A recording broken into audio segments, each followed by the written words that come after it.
Di kesempatan kali ini, saya akan menjabarkan tentang apa aja sih 10 sertifikasi yang paling digunakan untuk profesi seorang network engineer.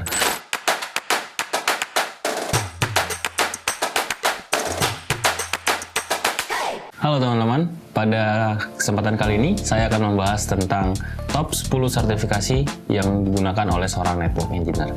Nah, pada video sebelumnya kita sudah membahas tentang betapa pentingnya sebuah sertifikasi untuk seorang network engineer. Maka di kesempatan kali ini saya akan menjabarkan tentang apa aja sih 10 sertifikasi yang paling digunakan untuk profesi seorang network engineer.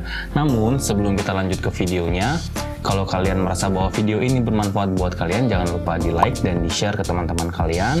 Kemudian kalau kalian merasa bahwa channel ini bermanfaat buat kalian, kalian bisa subscribe channel ini dan jangan lupa untuk nyalakan loncengnya untuk terus mendapatkan informasi ataupun video-video terbaru dari kami.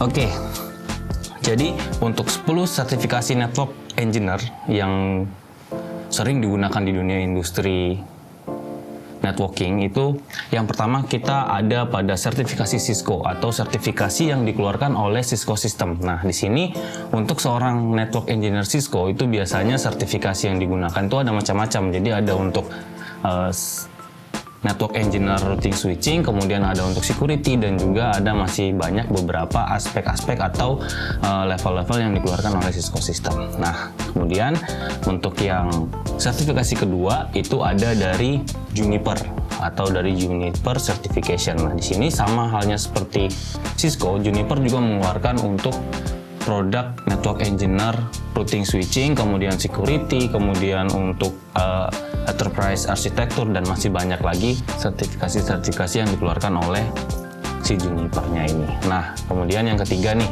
kita ada sertifikasi dari wireless technology. Biasanya sertifikasi ini lebih ke arah wireless atau teknologi tanpa kabel untuk seorang network engineer. Yang keempat, kita punya sertifikasi dari Python atau lebih dikenal sebagai programming language atau bahasa pemrograman. Nah, di sini kalau untuk seorang network engineer, penggunaan Python ini lebih ke DevNet atau bagaimana dia membangun suatu aplikasi yang dapat dijalankan atau berjalan dengan brand sebuah perangkat jaringan. Kemudian kita punya sertifikasi yang kelima ini dari Citrix System. Citrix System sertifikasi ini kita lebih banyak menggunakan untuk yang ke sisi networkingnya. Jadi dari Citrix System tapi yang untuk sisi networking.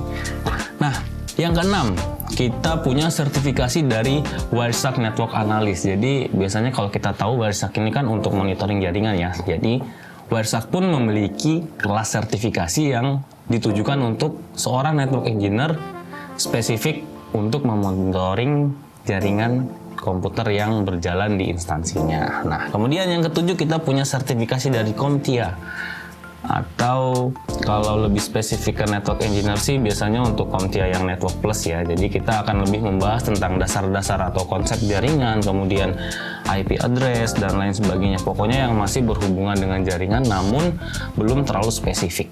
Yang kedelapan, kita punya sertifikasi dari MikroTik. Di sini hampir sama seperti brand-brand lainnya ya. Jadi kita punya untuk yang level junior, kemudian level senior, dan juga untuk level expertnya. Yang kesembilan, kita punya sertifikasi untuk ethical hacker atau biasa dikenal teman-teman biasa kenalnya istilahnya CEH atau Certified Ethical Hacker. Nah, ini kita akan lebih membahas tentang security yang dispesifikkan untuk network engineer. Dan yang terakhir, kita ada sertifikasi dari Google Certification Professional untuk Cloud Architecture ya. Jadi kita bicara tentang teknologi jaringan sekarang lebih banyak mengadopsi tentang Cloud Architecture. Jadi Google pun mengeluarkan sertifikasi yang dikhususkan untuk seorang network engineer yang menangani cloud architecture. Nah, teman-teman, jadi itulah 10 top sertifikasi untuk seorang network engineer yang mungkin teman-teman bisa jadikan bahan untuk memilih kira-kira saya harus mengambil sertifikasi mana sih untuk berkecimpung di dunia network engineer. Oke, mungkin video kali ini cukup untuk teman-teman. Namun kalau misalnya teman-teman memiliki pertanyaan yang ingin ditanyakan seputaran network engineer, teman-teman bisa tuliskan di kolom komentar di bawah ini. Dan sekian dari saya, sampai ketemu di video berikutnya. Salam.